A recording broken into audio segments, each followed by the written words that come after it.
માયા કિચનમાં તમારું સ્વાગત છે। આજે પનીર ગોટાલાનું શાક બનાવશું। તમે જોજો કેવી રીતે બનાવું છું। આ પનીર છે, આપણે પનીરને ખમણી લેવાનું છે સરસ રીતે। હવે આ ખમણીને પછી આપણે એને એક ડીશમાં લઈ લેશું। તમે કેવી રીતે બનાવો છો એ મને કહેજો। અને પછી આપણે આજે બટર પણ ઘરે બનાવશું। જો એમાં એક બરફ લઈ લીધું છે, ઘરનું ઘી છે, એમાં મેં બરફ નાખીને આપણે બટર બનાવી લીધું છે ઘરમાં। હવે આ બધું આપણે શાકભાજી છે, આપણી કાંદા છે, શિમલા મરચાં, ટમેટાં આપણે પીસી નાખ્યા છે, આદુ મરચાંની પેસ્ટ છે, પછી આ પનીર આપણે ખમણી લીધું છે સરસ રીતે। હવે આપણે એક કઢાઈ લઈ લઈશું, એની અંદર આપણે તેલ અને બટર નાખશું। હવે આ તેલ ને બટરને ગરમ થઈ જાય એટલે આપણે એની અંદર આપણે જીરો નાખવાનું છે। હવે આ જીરો નાખીને આપણે સરસ રીતે ગરમ થઈ જાય એની અંદર આપણે કાંદા નાખશું। સરસ રીતે કાંદા ચડી જાય એટલે આપણે એની અંદર મીઠું નાખશું, આદુ મરચાંની પેસ્ટ નાખશું। તમે લોકો મારી ચેનલને લાઈક સબસ્ક્રાઈબ કરજો ને આપણે ઝીણા સમારેલા લીલા મરચાં હતા એ આપણે નાખશું। હવે સરસ રીતે ચડી જાય એટલે આપણે એની અંદર શિમલા મરચાં નાખવાના છે।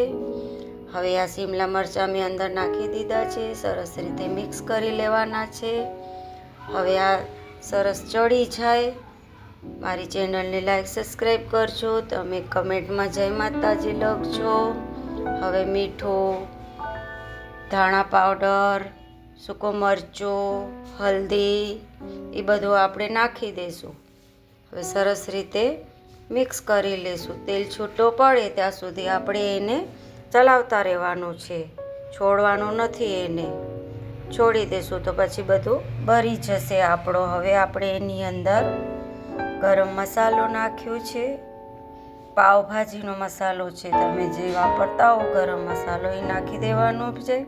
હવે આ મેં ટમેટાં જે પીસી નાખ્યા હતા એ આપણે એની અંદર મિક્સ કરી લઈશું। હવે તમે એ શાક કેવી રીતે બનાવો છો મને કહેજો। મારા છોકરાને આ શાક બહુ ભાવે છે એટલે મેં આજે બનાવ્યું તો સરસ રીતે। હવે એ ચડી જાય, ટમાટા છે એ બધું, પછી એની અંદર આપણે આ પનીર જે ખમણ્યો હતો એ નાખી દેવાનું છે। હવે આ પનીરને આપણે સરસ રીતે મિક્સ કરી દેવાનું છે। હવે આ સરસ મિક્સ થઈ ગયું છે પનીર, કેટલું સરસ લાગે છે। જો આવો કલર, એમાં આપણે બીજું કાંઈ કલર ને કાંઈ મિક્સ નથી કરવાનું। સરસ બધા મસાલા ચડીને તળા પાડે ગરમ પાણી નાખવાનું છે, અડધો ગ્લાસ, બહુ નથી નાખવાનું, થોડોક પતલો જોવે। હવે એની સરસ રીતે મિક્સ કરીને આપણે એની અંદર ચીઝ ખમણી લેશું સરસ રીતે। હવે આ ચીઝ ખમણી ને પછી આપણે મસ્ત એને ચલાવી લેવાનો છે।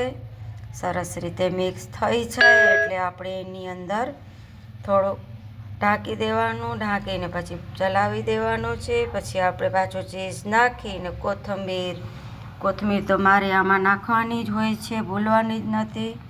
જો સરસ બની ગયું છે। હવે પ્લેટમાં આપણે લઈ લઈશું। અમે લોકો બ્રેડથી ખાઈએ છીએ। અને મારી ચેનલને લાઈક સબસ્ક્રાઈબ કરજો પ્લીઝ। જય માતાજી। હવે આપણે કાલના વિડીયોમાં મળશું। ચલો બાય।